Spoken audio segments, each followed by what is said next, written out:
Motivation is not a virtue. It is a biological trap. It is a fleeting spike of dopamine designed to get you started on a task, but it was never designed to keep you going. If you rely on the feeling of excitement to do your work, you are building your entire future on a chemical fluctuation that you cannot control. You are an addict waiting for a hit that might never come. Psychologists call this the motivation trap. You believe that you need to feel good before you act. You wait for the stars to align and for the energy to be right and for the inspiration to strike. While you are waiting for this magical feeling, the disciplined man has already done the work 3 times over. He does not care how he feels because he has severed the link between his emotions and his actions. He operates on code while you operate on mood.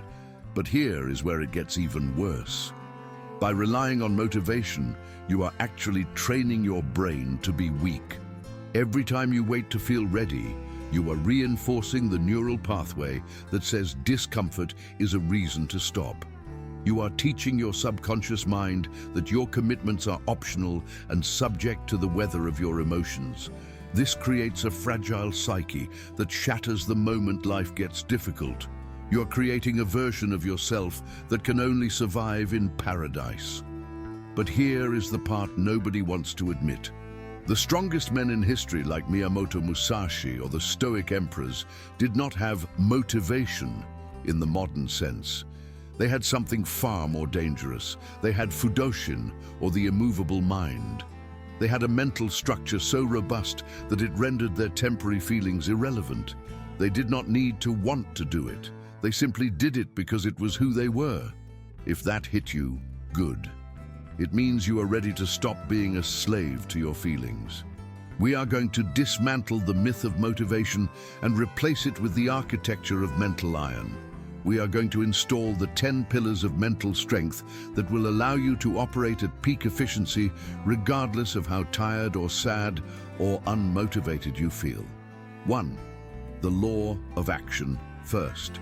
The biggest lie you have been told is that feeling leads to action. You think you need to feel motivated to go to the gym or to start the business. The reality of human psychology is the exact opposite, because action leads to feeling. When you move your physical body and engage in the task, your brain releases the neurochemicals that create the feeling of motivation. You do not wait for the fire to start. You strike the match yourself. The samurai understood that hesitation is the enemy of victory. Musashi taught that in the void, there is no gap between the thought and the strike. If you wait to feel ready, you introduce a gap where fear and doubt can enter. By acting before you feel ready, you bypass the emotional brain entirely. You force your biology to catch up with your will. You become a man of impulse, provided that the impulse is disciplined. This concept is known in modern psychology as behavioral activation. It states that your behavior dictates your mood and not the other way around. If you act like a depressed person, you will feel depressed. If you act like a warrior, you will feel like a warrior. You must learn to robotically execute the first step of any task without consulting your feelings. You treat your emotions as irrelevant noise that has no voting rights in your decision-making process. The protocol here is to ignore the internal dialogue that tries to negotiate with you. When the alarm rings or the work is due, you do not ask yourself if you want to do it. You simply move your limbs. You treat yourself like a machine that has received a command. By the time your feelings wake up and try to complain, you are already 5 minutes into the work and the momentum has taken over. 2. Fluctuation, the immovable mind. Mental strength is not about being aggressive, it is about being stable. Fluctuation is the Japanese concept of the immovable mind. It describes a mental state that is not disturbed by internal doubts or external chaos. The average man is like a leaf in the wind because he is blown around by every piece of bad news or every shift in his mood. The mentally strong man is like a mountain. The wind blows and the rain falls, but the mountain does not move. You need motivation because you are easily shaken. When things get hard, your emotional stability collapses and you look for a way out. Fudoshin requires you to detach your identity from your immediate circumstances. If you fail, you do not become depressed. If you succeed, you do not become arrogant. You remain centered in the void. You realize that the chaos around you cannot touch the core of who you are unless you let it. This stability comes from a deep acceptance of reality as it is. The Stoics called this amor fati, or the love of fate. Instead of wishing things were easier or different, you accept the difficulty as the necessary path. You stop wasting energy complaining about the weight, and you start using that energy to lift it. When you stop fighting against reality, you gain the power to dominate it. To practice Fudoshin, you must catch yourself reacting to small inconveniences. When you drop your coffee or get stuck in traffic, observe your anger rising. Do not engage with it. Watch it like a cloud passing the mountain. Tell yourself that you are the mountain and this is just weather. By practicing on small things, you build the strength to remain immovable when the real storms of life hit you. 3. Identity, shifting the avatar. You rely on motivation because you still view yourself as a lazy person trying to work hard. You are fighting against your own self-image. The strongest force in the human personality is the need to remain consistent with how we define ourselves. If you define yourself as a night owl or a procrastinator, your subconscious will sabotage your efforts to change. To become mentally strong, you must kill your old identity. Musashi did not view himself as a student trying to learn the sword. He viewed himself as a warrior of the Nitan Ichi-ryu. He embodied the identity before he had the mastery. You must rewrite the script of your character.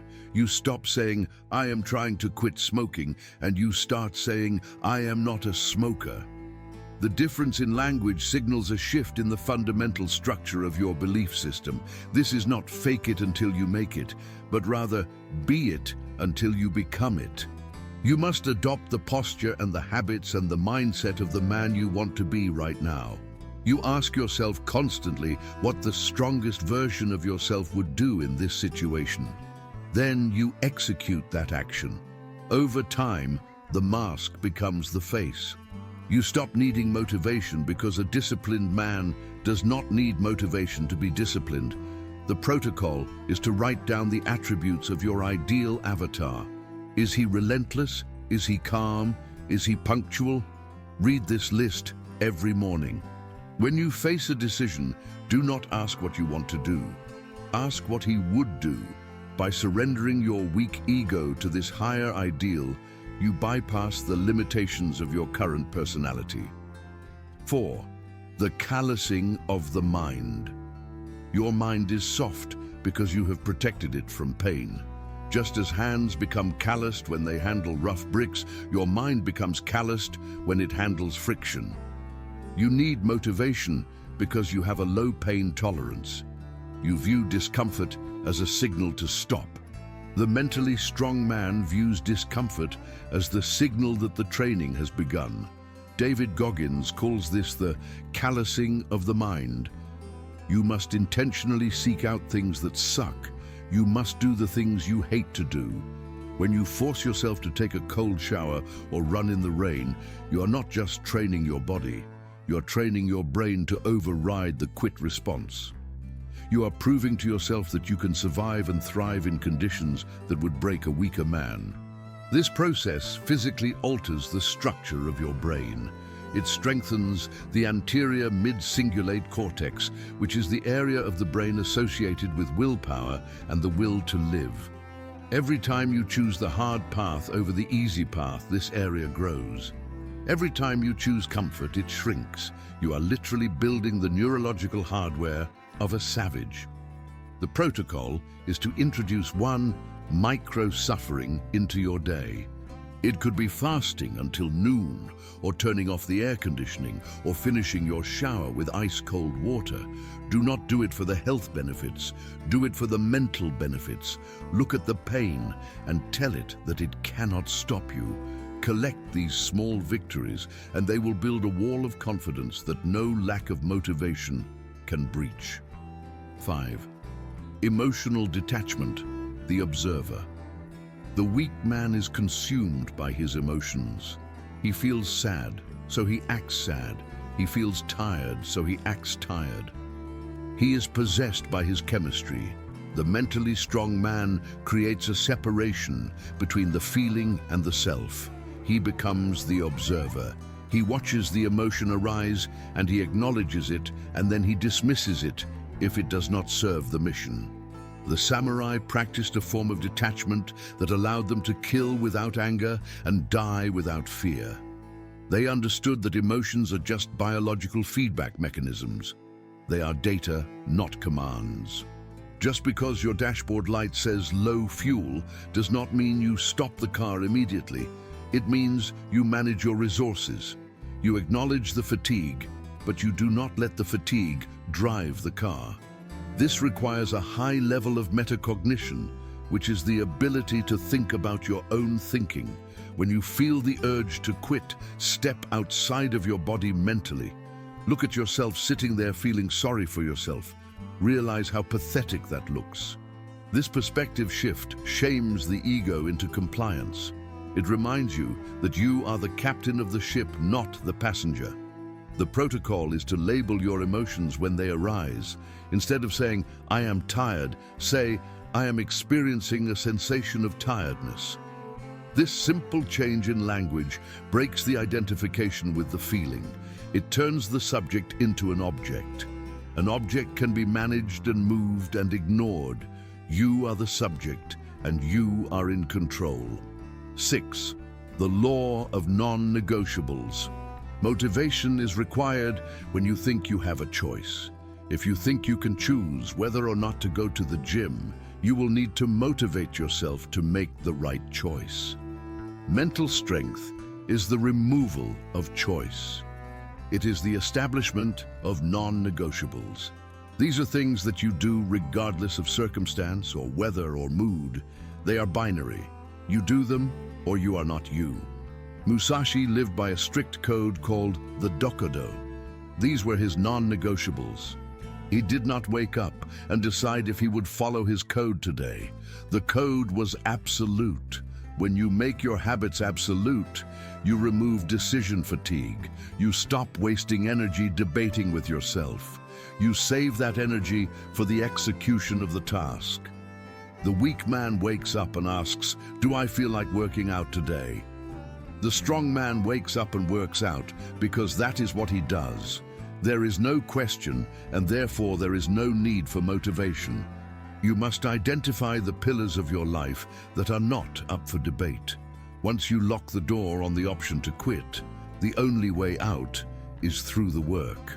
The protocol is to pick 3 daily habits that are sacred. It could be reading or training or writing. Swear a vow to yourself that you will miss these only if you are in the hospital or in the grave. When the voice in your head tries to negotiate, tell it that the negotiation period is over. The contract is signed. 7. Dopamine fasting, resetting the system. You lack motivation because your reward system is broken. You have flooded your brain with cheap dopamine from social media and video games and junk food. Your brain has adapted by lowering its sensitivity to pleasure.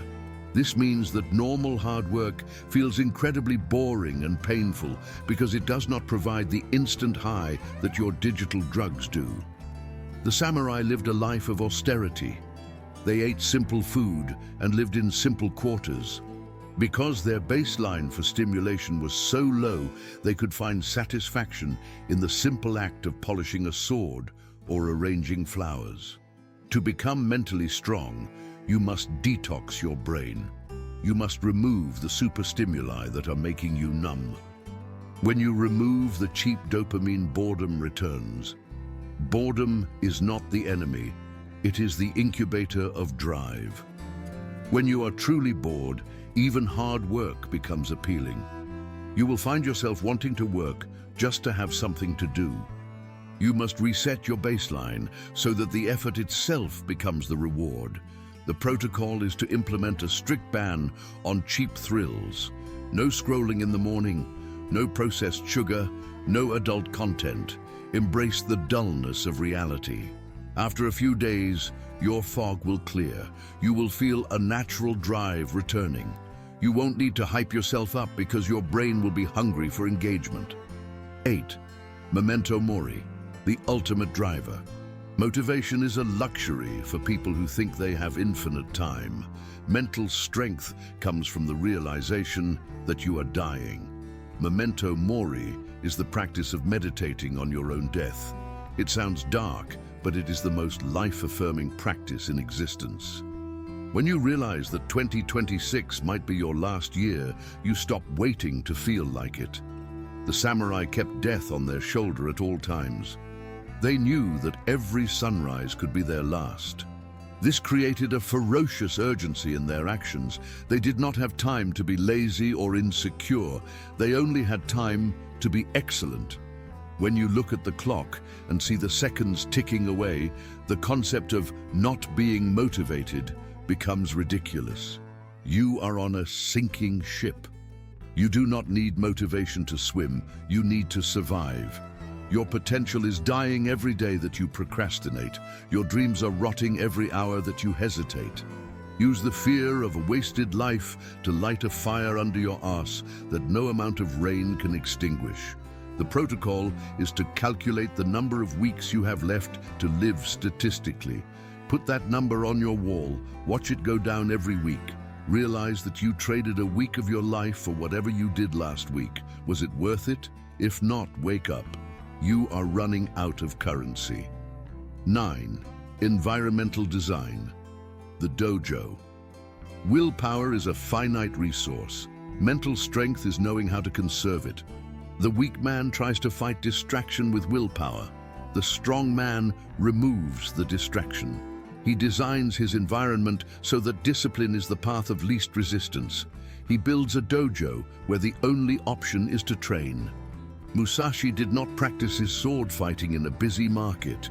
He retreated to the mountains or the cave. He controlled his inputs to control his outputs. If you are trying to work with your phone next to you and the TV on, you are volunteering to fail. You are making it 10 times harder than it needs to be. You must view your environment as an extension of your mind. If your room is chaotic, your mind will be chaotic. If your space is filled with triggers for bad habits, you will succumb to bad habits. Clear the deck, make your space a temple of focus. When you step into that space, your brain should know that it is time for war. The protocol is to create a zero-option zone. This is a place where you do nothing but your work. No phone allowed. No internet allowed if possible. When you sit in that chair, the only thing you can do is the task or stare at the wall. You will be amazed at how quickly you start working when it is the only entertainment available. 10. The infinite game. Process over outcome. You lose motivation because you are obsessed with the result. You want the money or the muscles or the fame. When it doesn't happen fast enough, you quit. Mental strength is shifting your focus from the outcome to the process. It is falling in love with the boredom of consistency. It is playing the infinite game where the goal is not to win, but to keep playing.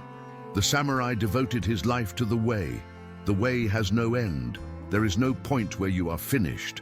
There is only the daily refinement of the craft. When you detach from the result, you become unbreakable.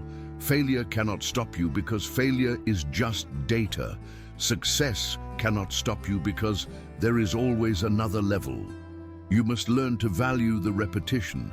The warrior does not complain about doing the same cut 10,000 times. He looks for the subtle improvement in the 10,000th and one time. When you find joy in the grind itself, you become dangerous. You stop needing the external validation of a result to keep you going. The protocol is to stop measuring your success by your bank account or the scale. Measure it by your adherence to the protocol. Did you do the work today? If yes, you won. Do not look at the scoreboard. Look at the ball. Keep hitting the ball. The score will take care of itself. Motivation is a fairy tale. It is a story we tell ourselves to justify our inaction. You do not need to feel good to do great work. You do not need to be inspired to be disciplined. You just need to decide that you are no longer the type of man who negotiates with his own weakness. You have the tools. You have the philosophy. You understand that your feelings are irrelevant and your actions are everything. The next time you feel that resistance rising in your chest, do not wait for it to pass. Stare it down, step over it, and do the work anyway. But understanding this is the easy part. Living it is the war. You need a daily battle plan to keep you on the path when the demons come back. This is why I created 66 Days of Steel, the samurai method to forge absolute discipline. It's not a book to read. It's a program to execute. It forces you through the fire phase, the hammer phase, and the Polish phase to burn away your reliance on motivation and build a mind of absolute iron. If you are ready to stop needing motivation and start commanding results, click the link in the pinned comment, get the protocol, and become the storm.